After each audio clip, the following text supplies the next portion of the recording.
Yari, si Giannis Antetokounmpo napadasal ang mga fans sa nangyari mga idol kay Greek Freak. Sobrang hype na sana ni Thanasis Antetokounmpo.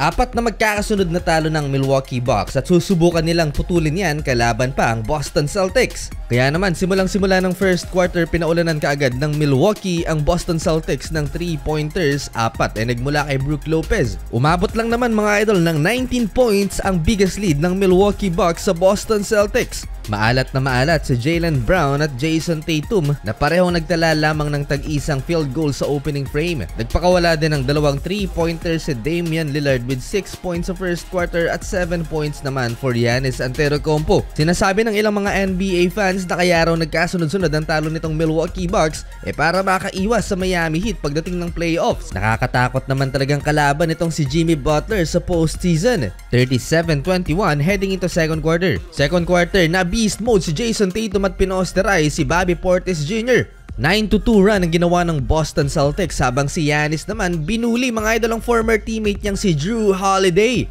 Natigil naman ang run ng Boston Celtics at pashimi-shimi pa itong si Portis Jr. In control ang Milwaukee Bucks, 24 points na ang lamang sa Celtics. Giannis Antetokounmpo versus Jrue Holiday again, spin move, baseline, and a dunk for the Greek Freak. Crazy sequence ang nangyari after nyan, sinupalpal ni Antetokounmpo si Jaylen Brown. Sumagot si Jason Tatum, poster dunk naman laban sa 7-footer na si Brook Lopez. Hindi pa tapos dahil nagpakitang gilas pa si Pat Bev with a hook shot.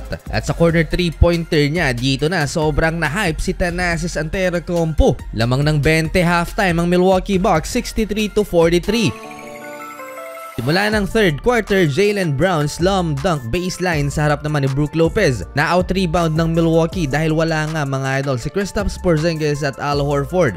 Halfway ng third quarter, patuloy pa ring lumalaban ng Boston Celtics kahit malaki ang lamang ng Milwaukee Bucks. Duelo pa sila ni Giannis Antetokounmpo na nagtala naman ng baseline two-handed dunk. At 3-minute mark, hindi magandang nangyari kay Giannis Antetokounmpo. Napadasal ang mga fans mga idol sa non-contact injury ni Greek Freak. Bigla na lang napaupo si Giannis habang tumatakbo mga idol. Ito yung delikadong injury pag non-contact. Bumalik sa locker room mga idol si Giannis Antetokounmpo na paika-ika. Isa pang bad news para sa Milwaukee Bucks, baba na sa 11 points ang lamang nila nang nawala si Giannis Antetokounmpo. Nag-run ng Boston Celtics 78-67. Fourth quarter, low moral na ang Milwaukee Bucks at kailangang mag-step up ang bawat isa sa kanila para ma-sustain ang kalamangan. Buti na lang kumana itong si Khris Middleton at muling lumobo nga ang lead ng Milwaukee. Hindi na nakabalik pa sa laban si Giannis due to calf strain. Hopefully makaiwas sa major injury si Giannis Antetokounmpo, lalo na't magpe-playoffs na at kailangan siya ng Milwaukee Bucks. Last 2 minutes, 15-point lead by the Milwaukee Bucks at hindi na rin yan nahabol pa ng Boston Celtics. So mga idol, panalo ang Milwaukee Bucks at mananatili sila sa top 2 spot ng Eastern Conference.